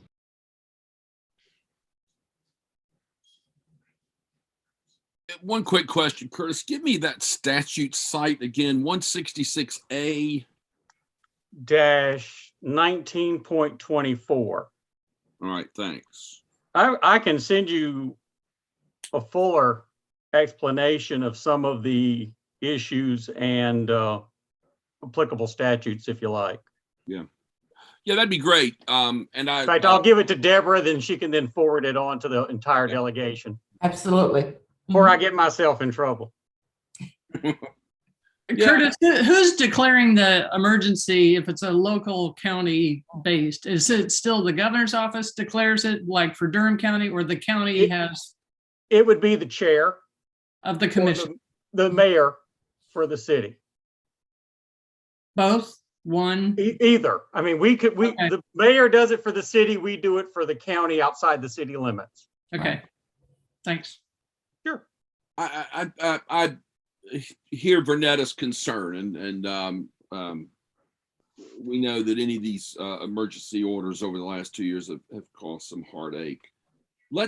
I think we ought to take this one because I think, Curtis, you raised two good examples. I mean, you're right. A gas leak or anything in one of our government buildings could shut stuff down. And so, yeah, that's a great question. And of course, as I listen and watch, now that y'all are back in person, y'all have always had, when the train goes by on Monday nights, we hear it on Channel 8 or on the internet. So we know that an unfortunate tragic accident there could cause problems to a whole lot of stuff, just given the placement of train tracks. So I think those are two great examples, and we could probably think of many others as well. It's worth talking about, and I think we as a delegation circle back and figure out if this is short session or long session, but it is a great thought. have you all had conversations with other counties, local governments about, because this would be a state bill, obviously, it wouldn't just be a bill. So have you all had conversations through County Attorneys Association or Commissioner Association, anything like that? I can say that it's not been specifically discussed amongst the County Attorneys Association, but I know that amongst local government lawyers, there's a lot of interest in this topic because there was a lot of concern, I believe, a few months ago when the governor was allowing a lot of the restrictions to expire about whether or not that meant this authority to meet remotely was going to go away. And so it was only when some of us dug deeper and found out that EO 116 did not have an expiration date. But I know there were a lot of municipal and county governments that were very concerned about whether they were going to be forced into in-person meetings again, and then how do you manage participation, coming together, restricting capacity, and all the rest. So I think it's a topic that you will find a broad level of interest in. Yeah. Okay, great. I just have a follow-up question. And first I want to recognize Curtis because he has been really outstanding.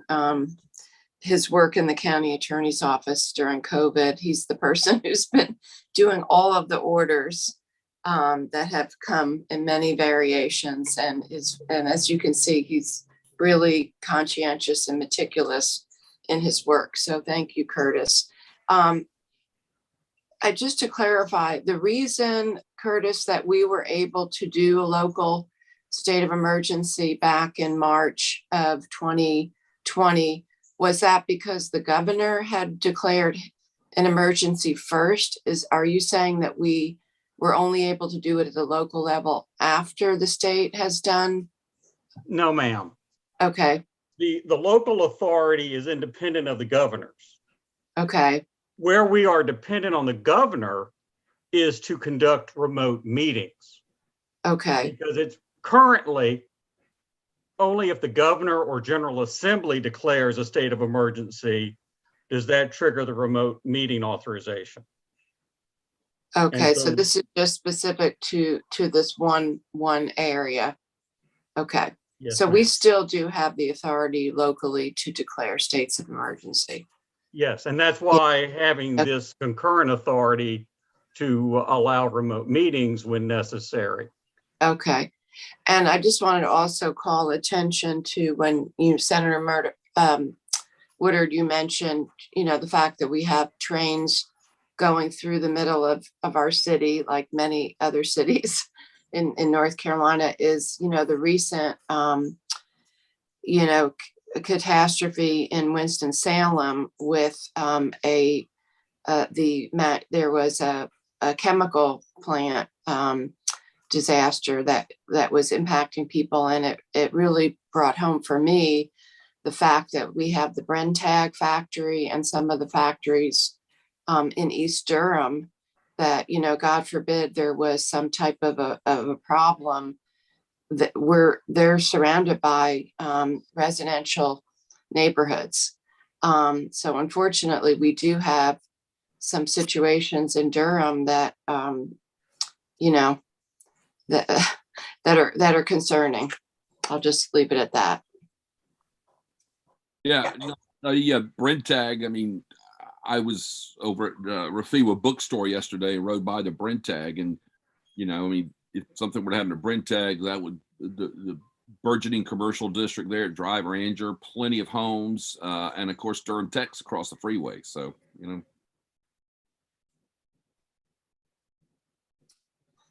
So I have one question related to remote meetings, Curtis. While we're talking about that, we if it's not an emergency, before the pandemic, we could not vote. We could have meetings, we could call in remotely, but we could not vote. So is that still in force or has that changed?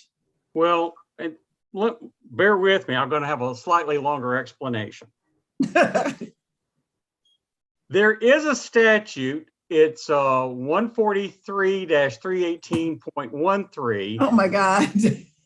Allowing for electronic meetings.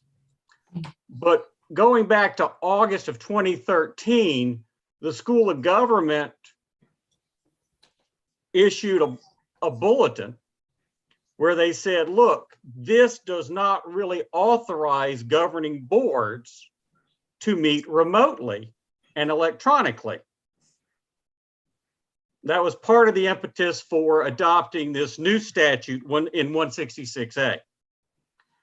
And in fact, in March of 2020, at the beginning of the pandemic, School of Government said, hey, remember this bulletin we put out? You guys can't meet remotely under current law.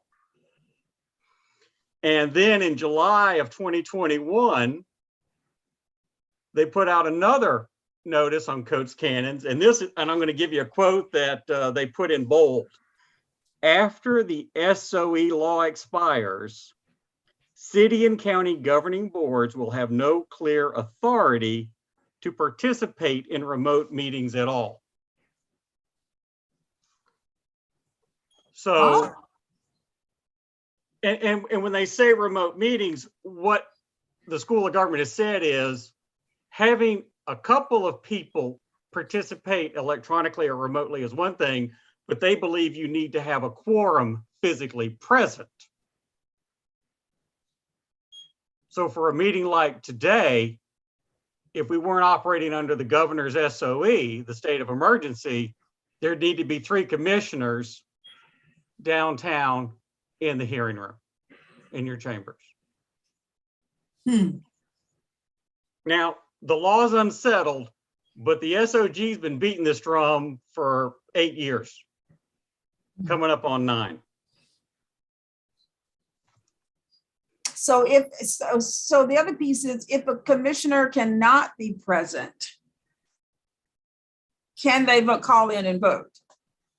Well, I may need to defer to Mr. Darby because I had not been looking at that one specific issue, but from what I've seen, and I defer to Darby, and then I'm going to go ahead and give an opinion anyhow, unless he's ready to launch.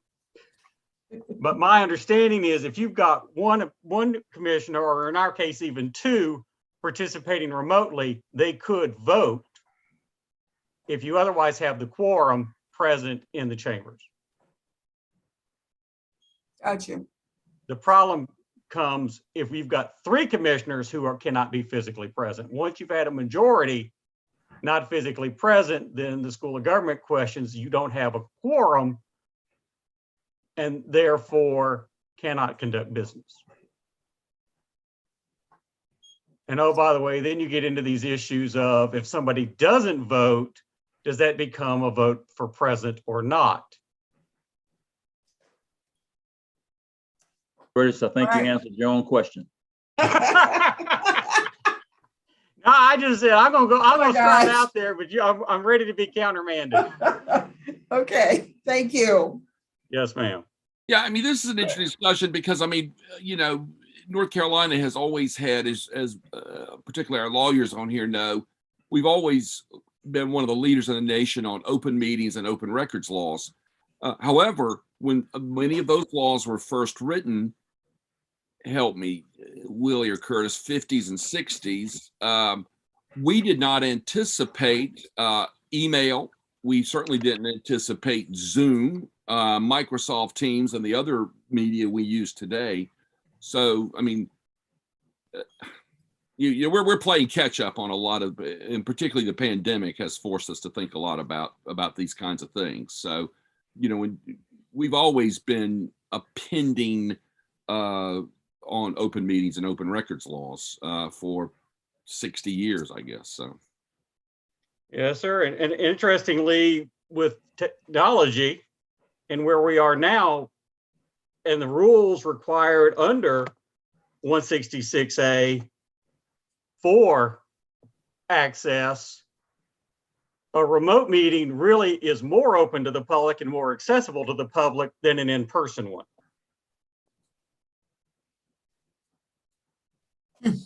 Okay. All right.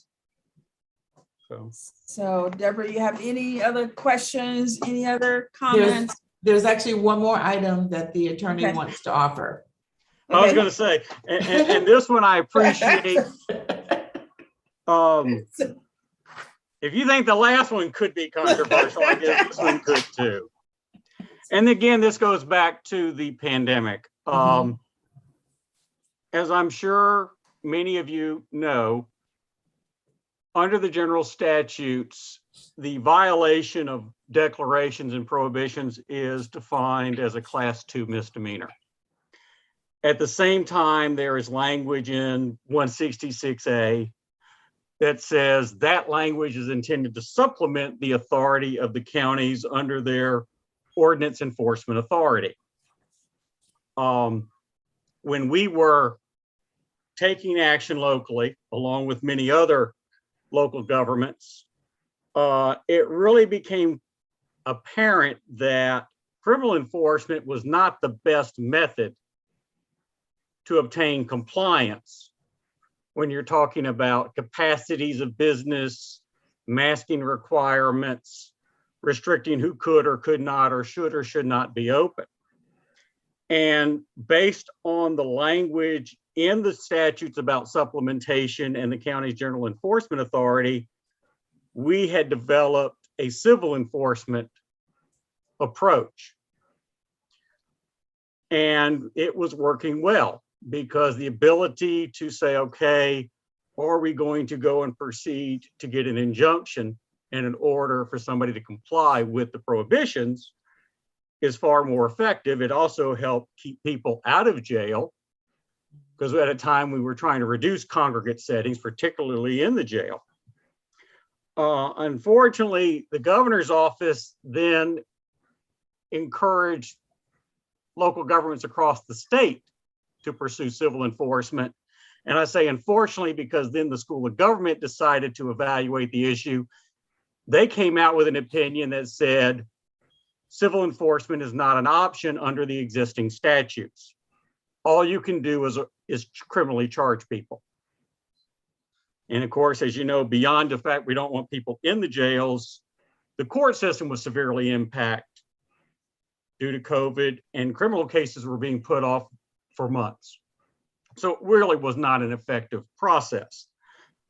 Because of that, what we are proposing and requesting is an amendment to General Statute 19.31 to clarify what we in the governor's office thought did exist, that the county can use the civil and equitable enforcement options available to it under 153A 123, and of course for the cities 168-175 to enforce the prohibitions and restrictions of a declared emergency. And hopefully, given the recent emphasis in the General Assembly about counties not criminalizing activity, they will be amenable to a civil enforcement process as a parallel. I mean, there are going to be times when criminal enforcement is your best option, but not always, and certainly not under what we've been experiencing or were experiencing back in 2020 into 2021.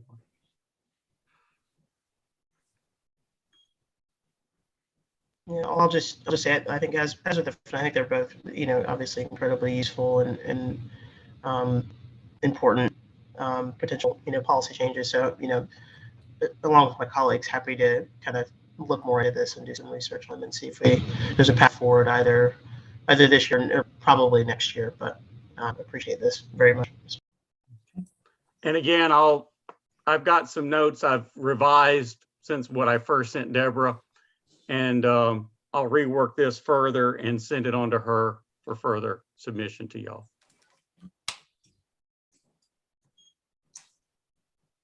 Okay. All right, that's all I have. Thank you for your attention. Okay, is anything else for the representatives? Chair Howerton, it's Kim. I have a question I'd like to ask. Sure. Just Representative Morey spoke to the criminal justice and, diversion programs. And I'd just like to know if any of our delegation can speak to specific efforts that are being considered to help support programs and systems that help our justice involved citizens kind of meet needs and overcome barriers to sustainable employment. And if you have a sense of how supportive your colleagues are in helping communities kind of address crime reduction strategies. Kim, are you asking like from the state legislative? The governor's task force on racial equity and criminal justice, we are continuing. So we're going to try and get a reauthorization for 2 more years. We're halfway through. It expires this December. The recommendations I said, those are from the Attorney General and Justice Earls, and the top recommendations we want to keep working on. And really, a lot is looking at diversion programs, which falls down to the counties, but hopefully supplemented by state funds. And re-entry is getting a lot more attention and trying to get people their driver's license, trying to take off some of the fines and the fees that are barriers to re-entry, and to try and mandate that there are re-entry councils throughout the state, which Durham has, many counties don't. So we're looking into that. But these are priorities that, are taking the leadership of the governor's task force and the attorney general and trying to get it out of partisan politics, but just get moving on. I know Representative Alston is taking a big lead in the House with me, and but it will remain a priority, if that's helpful. Yes, thank you. Commissioner Carter. Thank you, Madam Chair, and thanks for this great discussion today. I just wanted to not let this opportunity slip by without raising up a couple of, really sort of high-level issues that I know you all are thinking about, but I just want you to know how important I think they are. I think all my colleagues think they are. And 3 of them have to do with the environment. I know there's, some work in Durham County, and I believe that the city attorneys are working with some other jurisdictions, municipalities so that we're not alone on this, but in order to be able to have a fee for the use of single-use plastic bags. So I just wanted to flag that for you, and appreciate any support you can give in making it so that we can enact some local ordinance like that. Also, anything that can be done at the state level, and it would need to be done at the state level to encourage the development of renewable energy. We're not going to be able to meet our local renewable energy goals without some regulatory policy changes at the state level. I don't even know what all those are. It's pretty technical, I think, in a lot of instances, but that's super, super important to us. And also, if there could be any advocacy fight for state support, state funding for the passenger rail, for commuter rail, for regional transit systems.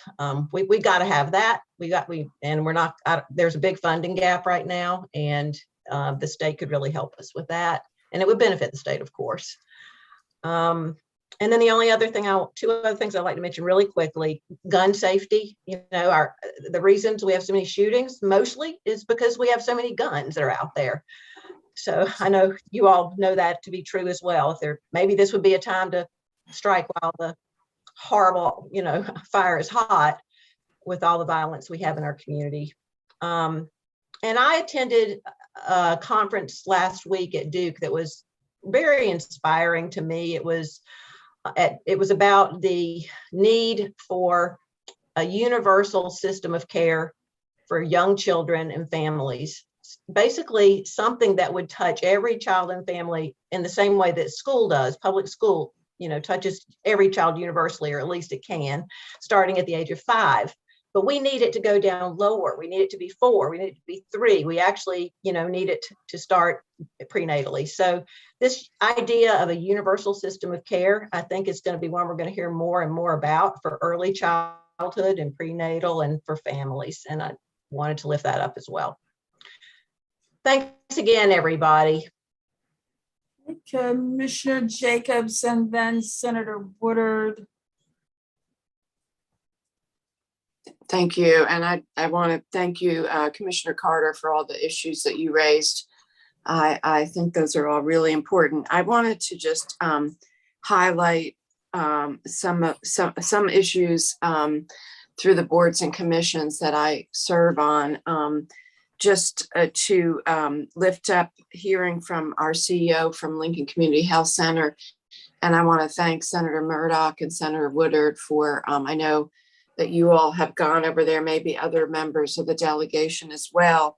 Medicaid expansion is so critical for Lincoln. And also, I did, Claretta Foy mentioned to me also the 340B that helps with support for medications. That is also really a key issue for them as well. And then the issue related to the first item that Deborah raised around the stormwater and just the environmental issue, that has been, as you know, both senators, a big concern in East Durham, ongoing concern related to landfills that are impacting people in Durham. And so just wanted to lift that up. And related to from our DSS director, again, something you've heard about before, but the need for support for our child welfare reform that is coming down from the state, that we don't have enough funding for preventative programs to support our families with interventions on the front end. We know that we want to keep children out of foster care. We want to keep children and their families, but we need the funding for the programs to support our families when issues are identified. And then related to programs for our seniors, again, we don't have a 50-50 match right now from the state on funding and programs. And with our seniors, we get very little state funding for services for seniors. And we have a huge waiting list for in-home care and for things like food for our seniors. So I wanted to lift that up. And then lastly, transportation. I will follow up, but from our MPO, there are a number of transportation issues and ways that you as our delegation can help us. Commissioner Carter mentioned there's no funding right now for rail in the state. And I just heard on NPR this morning that the Biden administration is looking for states to come forward with plans to get money for electric vehicles and electrification of buses. And so they're putting that on the state. And so we're not going to get that money if we're not going after it at the state level. So I will follow up related to some of the details about transportation with you all later. Thank you. Senator Woodard. Thank you, Chair Howerton. I appreciate Commissioner Carter, Commissioner Jacobs bringing up all those issues. Some of them, I think, as you all know, will be heavier lift than others. Plastic bag fee is going to be a real challenge, but something I think we all certainly support. To the clean energy and electric vehicles piece that both Heidi and Wendy talked about, the governor has made some real strides, and the legislature have been great partners with him on his executive orders and on the clean energy bill of last year. So I think you're going to see some work on that let me just say the next 2 years of the Cooper administration. The governor is very committed to that. And his clean energy director, Dion Delegate, and DOT secretary, Boyette, are making, they've committed a lot of time and energy to that. And I know DOT is working very, very hard on clean transportation kinds of things as well. I did want to mention, you all, we did not talk about this, and I'd love to hear from you all about this. Foster care. This is something that the Joint Legislative Health Committee took up. Help me, Natalie, was it 2 weeks ago now, I guess? And so, Yeah, 2 weeks ago. there's this idea of having the statewide plan, which is something the legislature took up, but there has been a lot of concerns, and I think we're up to 22 counties that I hear the other day who've expressed some concern about this plan. And I don't know if you all have weighed in yet on this, but I would love to at some point, and we don't, obviously not today, and it may be that it's a smaller working group. I know Senator Murdoch's on that committee as well as me on the Senate side, and maybe we could just pull appropriate staff out. But I think we would really like to hear from you about that. Forsyth County was first and very vocal about their concerns about the proposed foster care and special families plan. And I guess I'd like to hear from you all. I heard from Alliance about this, but I'd love to hear the county side of that. I think you may be in lockstep with Alliance, but it's a conversation that I think we need to have. Senator Butter, can I just jump in? The DSS board voted yesterday to send a letter to the Board of County Commissioners and the county manager about this, and is recommending that Durham County weigh in and ask for a delay on that. So just. Well, we took that flag into battle because I have some concerns about the timeline that Deputy Secretary Richard proposed to us. And I was pretty vocal about it. And so, but I was doing it without your support. Probably should have reached out to you, but I did have good conversation with Alliance as well as some of the other LME-MCOs and concerns about that. So anyway, thank you. Let's have more conversation around that.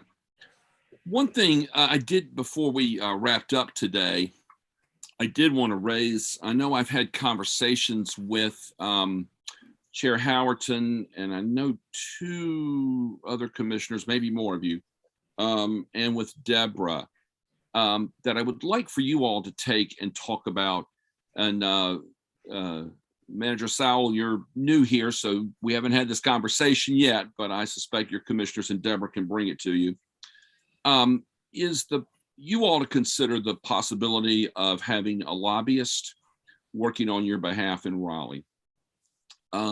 As we've had a number of issues come before us, and also equally important to the issues, I think, is the funding opportunities that have come from federal government and even state government. But as this federal money's been flowing down during the pandemic over the last couple of years, it's been hard to just wrap our hands around all of it. And I know it is for you all as well sometimes. And we've had many conversations, and there are a lot of moving balls here, but also around some policy questions, and I think just flat out advocacy. Durham County is the largest county in the state that does not have a lobbyist on the ground for you all in Raleigh. And there are plenty of other smaller counties that have lobbyists as well. We're talking to the city about this. We've had some preliminary conversations, and we even raised it with the school board. Dr. Mabenga brought it up in our conversation with him on Tuesday. You all are in your budget process now, so and if we can help facilitate that, but I would really like to get that on your radar, that you as commissioners and you as senior staff have this conversation during your budget. And I think to the extent that any of us in the delegation can assist you with that, let's do that. But I think the issues and the funding are coming so fast. It's hard for us as part-time legislators to always stay on top of it. And just the straight up advocacy is going to be very critical. We all are working for Durham together. And so I would really like for you all to take this under consideration. And again, I think we'd all be happy to weigh in and share some thoughts about that. So I'll stop there, Madam Chair. Thank you. Thank you so much for bringing that up. And I know that there's some consideration being given around that. Just before we wrap up, and we've gone a little bit past 11, there are a couple of things that I just want to lift up. And they've been lifted up before. Lisa Price started fighting around gun control issues a long time ago. And I worked with her, and that issue is still a concern for us around gun control, gun safety issues, because we are losing too many people in our community that are being shot down in this community. And, the mayor's talked about crime prevention, safety is a real issue, not just for the mayor, but for the county as well. Any of the things that can be helpful to protect and save the community is one of the things that weighs heavily for me. Black maternal health, it's getting to be a national conversation. I think anything that we can help around that. And I think Commissioner Carter mentioned prenatal to 3-year-olds. That's a conversation that's being lifted up across the state and nationally as well. Those are just issues that are being discussed, that anything that can be done from the state level would be appreciated. That's all I have right now. Madam Chair. Yeah. Madam Chair, I'm so sorry. Nita Alam has her hand up and she said she's in her car. I see it. Okay. I see it. I'm going to give her a second, and then we're going to end because we're gone past for a minute. Netta. Thank you, Chair Howard. And yeah, sorry, I had to transition to my car, but I just wanted to lift up, I really appreciate this conversation and the ways that, we're being proactive with our priorities. I would also love, GM Craig Ray has been amazing at letting us know what things are coming down the pipeline from Raleigh, but from our delegation members, if there's, from your fellow colleagues in Raleigh that you see legislation that they are potentially going to be introducing that has a detrimental impact on our residents here in Durham County, to give us a heads up and find ways that we can work together, that maybe as a county, we can be proactive in combating those, of either through ordinances at the local level. We just passed the most comprehensive non-discrimination ordinance as soon as this HB2 sunsetted, but if we can be more proactive before this type of legislation comes in, I know all of us would love your support in that. Can I wait? Yeah, I think you've got it there, Commissioner Alam. Thank you. By the way, Madam Chair, before we adjourn, I wonder if Commissioner Alam would like to share some news that I've seen this morning on social media. Yes, I am pregnant. Whee! Thank you so much. All right, congratulations. All right, anything else? Well, thank you to all of our representatives, and we wish you the best day ever. All right, we are adjourned. Thank you. Thank you. Thanks, everybody. Great conversation. Thanks.